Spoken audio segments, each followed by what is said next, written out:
Hi guys, நான் Rajkumar. Today வந்து பார்த்தீங்கன்னா, நம்மளோட வெப்சைட்ல டிஎம்கே ஸ்டாலினுடைய பர்த்டே ஃப்ளெக்ஸ் பேனர் பிஎஸ்டி வேல் வந்து குடுத்துருக்கேன். ஸோ பேனர் வந்து பார்த்தீங்கன்னா, உங்களுக்கு இப்படி தான் இருக்கும். சரிங்களா? ஸோ ரொம்பவே unique collection and oil painting use பண்ணி நம்ம ஒவ்வொன்னும் கிரியேட்டிவா பார்த்து பார்த்து பண்ணியிருக்கோம். ஸோ உங்களுக்கு யாருக்காச்சும் இந்த பிஎஸ்டி வேல்ஸ் வேணும் அப்படின்னா, கீழே டிஸ்கிரிப்ஷன்ல வந்து டைரக்ட் லிங்க் வந்து குடுத்துருக்கேன். அது நம்மளோட வெப்சைட் லிங்க் தான். ஸோ நம்மளோட வெப்சைட் நேம் வந்து பார்த்தீங்க அப்படின்னா, kumaran-network.com. அஃபிஷியல் வெப்சைட் வந்து பார்த்தீங்கன்னா, இதுதான். நம்மளது 2 வெப்சைட் ரன் பண்ணிட்டு இருக்கோம். kumaran-network.com, kumaran-network.in. இந்த 2 வெப்சைட் நீங்க எங்க போனாலுமே இந்த பிஎஸ்டி வேல்ஸ்ன்றது ஃப்ரீயா டவுன்லோட் பண்ணி அக்சஸ் பண்ணிக்கலாம். ஸோ டிஸ்கிரிப்ஷன் இருக்கக்கூடிய லிங்க் யூஸ் பண்ணா அந்த பேஜுக்கு வந்துருங்க. பேஜோட சென்டர்ல உங்களுக்கு வந்து டவுன்லோட் பட்டன், டெலிகிராம் பட்டன் வந்து கொடுத்துருக்கேன்.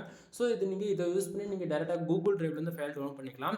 அப்படி இல்லைனா நம்ம வெப்சைட்ல இருக்கக்கூடிய டெலிகிராம் சேனல் ஜாயின் பண்றது மூலமா ஒவ்வொரு நாளும் நம்ம வெப்சைட்ல கொடுக்கக்கூடிய எந்த ஒரு பிஎஸ்டி ஃபைல்ஸ் இருந்தாலுமே சரி, அதனுடைய போட்டோ, ஜிப் ஃபைல், பிஎஸ்டி மூணுமே வந்து பாத்தீங்க அப்படின்னா நம்ம டெலிகிராம் சேனல்ல ஒரு காப்பி வந்து கொடுத்துட்டு இருக்கோம். ஸோ எல்லாரும் மறக்காம நம்ம வெப்சைட்டுக்குன்னு இருக்கக்கூடிய டெலிகிராம் சேனல் வந்து ஜாயின் பண்ணிக்கோங்க. நான் கொடுக்கக்கூடிய பிஎஸ்டி ஃபைல்ஸ் உங்களுக்கு ரொம்பவே யூஸ்ஃபுல்லா இருக்குன்னு நினைச்சீங்க அப்படின்னா சேனலுக்கு வந்து சப்ஸ்கிரைப் பண்ணி சப்போர்ட் பண்ணுங்க நண்பா.